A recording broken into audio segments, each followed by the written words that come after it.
Est-ce qu'on peut faire confiance à son comptable? Lorsqu'on me pose cette question, j'ai tendance à répondre comme un bon professionnel, un bon comptable. Oui, je suis soumis au secret professionnel issu de l'article 458 du Code pénal. Pour info, c'est le même article qui constitue le secret professionnel des avocats. Du coup, c'est quand même du bon niveau. Mais d'un autre côté, en Belgique, en tout cas personnellement, je trouve que ces dernières années, la place de l'expert comptable a fortement changé. Et ça remonte déjà en 2017 lorsque la loi anti-blanchiment, la LAB, a été approuvée. Mais elle a commencé à vraiment être appliquée par les experts comptables ces dernières années pour diverses raisons. Cette nouvelle loi anti-blanchiment a pour moi changé totalement la place de l'expert comptable en Belgique. Et par extension, la relation entre l'expert comptable et le client. Cette nouvelle loi, elle a tout simplement inversé la charge de la preuve pour nous comptables. Je m'explique, avant, lorsqu'un client se faisait attraper par le fisc pour une fraude quelconque, c'était au fisc à prouver que nous, comptables, on n'était pas complices, que notre client n'a pas agi sous notre impulsion, qu'il n'a pas suivi des conseils de notre part pour monter cette fraude. Alors que maintenant, c'est à nous, comptables, de prouver que nous ne savions pas que notre client faisait une fraude. Et quel super conseil l'ITA, donc l'ordre des experts comptables en Belgique, nous a donné pour réaliser cela?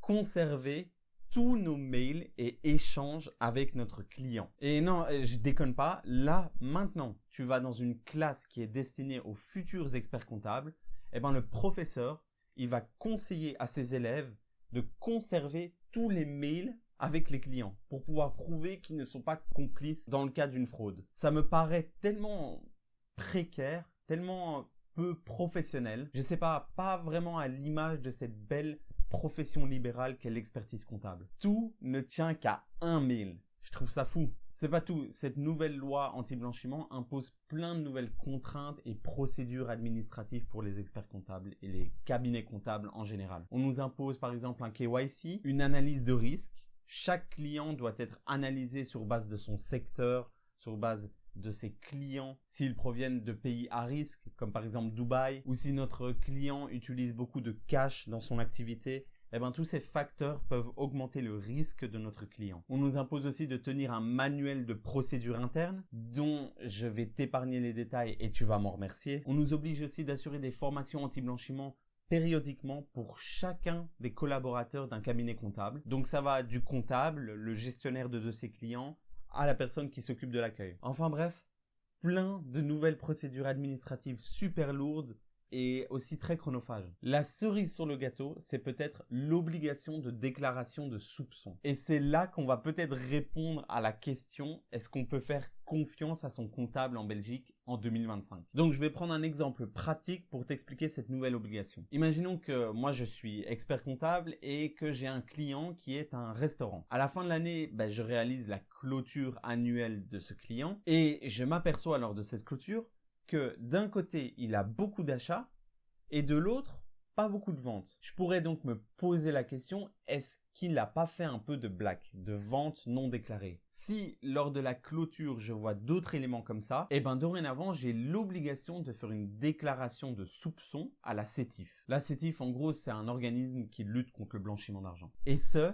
sans en informer mon client. Et tu pourrais te dire, mais qu'est-ce qui m'oblige, moi, expert comptable, à faire cette déclaration? En gros, si ce client, un jour, il se fait attraper par le fisc, le fisc pourra se retourner contre moi, expert comptable, et me dire comment ça se fait que tu n'as pas fait une déclaration à la CETIF. Et à ce moment-là, si je sais pas répondre, ça peut se retourner contre moi, cette histoire. Alors la question, c'est, en 2025, comment un expert comptable peut établir une vraie relation de confiance avec son client? Alors qu'au fil de ces dernières années, son rôle d'expert comptable a été transformé en rôle de policier du fisc. Pour finir, n'oublions pas que les cabinets d'expertise comptable sont des entreprises privées. Et oui, les experts comptables sont avant tout des entrepreneurs, en tout cas ceux qui possèdent un cabinet comptable. Ce qui veut dire que lorsque l'on augmente les charges administratives lourdement, mais que de l'autre côté, le chiffre d'affaires ne bouge pas, automatiquement, ça va se répercuter sur les clients, sur les prix. Ce sera un autre effet de cette LAB,